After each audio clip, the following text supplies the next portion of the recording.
आज मी अधिष्ठी मातेच्या देवळात उभी आहे आणि इथे आलेला प्रत्येक जण हा देवळात दर्शनाला थांबतोच. आणि सुंदर अशी ही अधिष्ठी मातेची मूर्ती आणि नवीनच बांधलेलं हे देऊळ खूप छान. एका साईडने अशी रचनाच इतकी सुंदर आहे की असे हे वरती चढण्यासाठी जिने.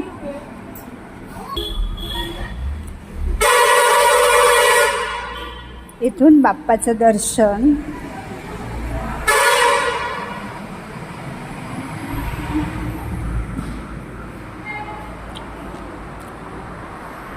आणि इथून बाहेर,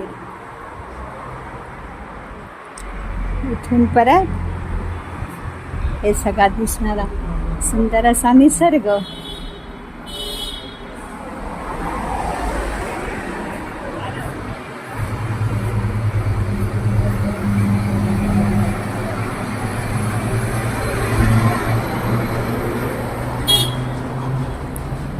आणि परत खाली जाण्यासाठी सुंदर असा हा जिना.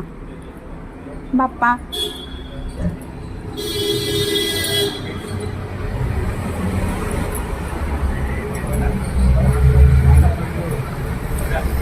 आणि इथे पायऱ्या उतरून खालती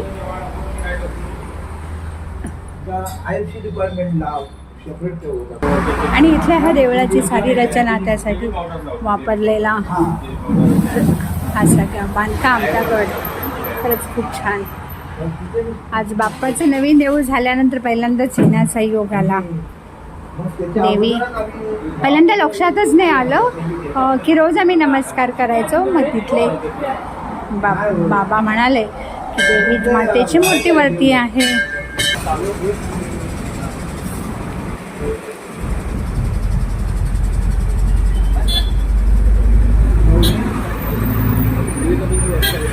आणि इथे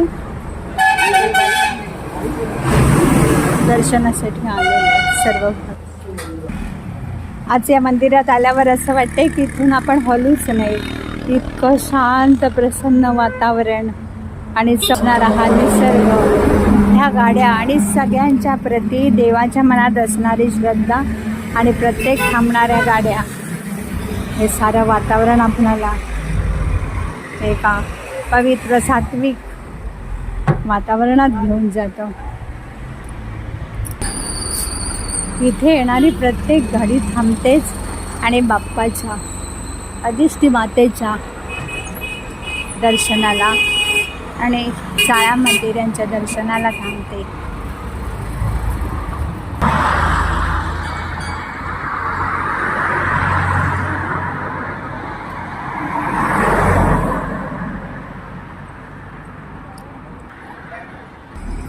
इतकं कल्पकतेने बांधलेलं आहे. आलेल्या प्रत्येक गाड्यांसाठी ते थांबणं. खरंच आपण जितकं बघत राहू तितकी आपल्याला देवीची आणि चाळा मंदिर यांच्याबद्दलची आपल्या मनात असणारी भक्ती अजून दृढ होत जाते. आज बाप्पासोबत सेल्फी घ्यायचा मोह आवरता आला नाही मला.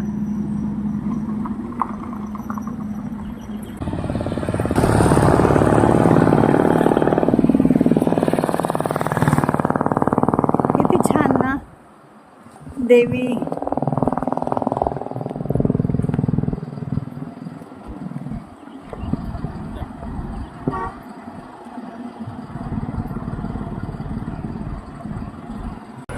संध्याकाळचा हा सात्विकतेने भरलेला सगळा परिसर आपल्याला एकदा जरूर अनुभव घेऊन घ्या. आणि माता अधिष्ठी देवी आणि चाळा देवी या सर्वांचे आशीर्वाद घ्या अशी मी आपल्याला विनंती करते.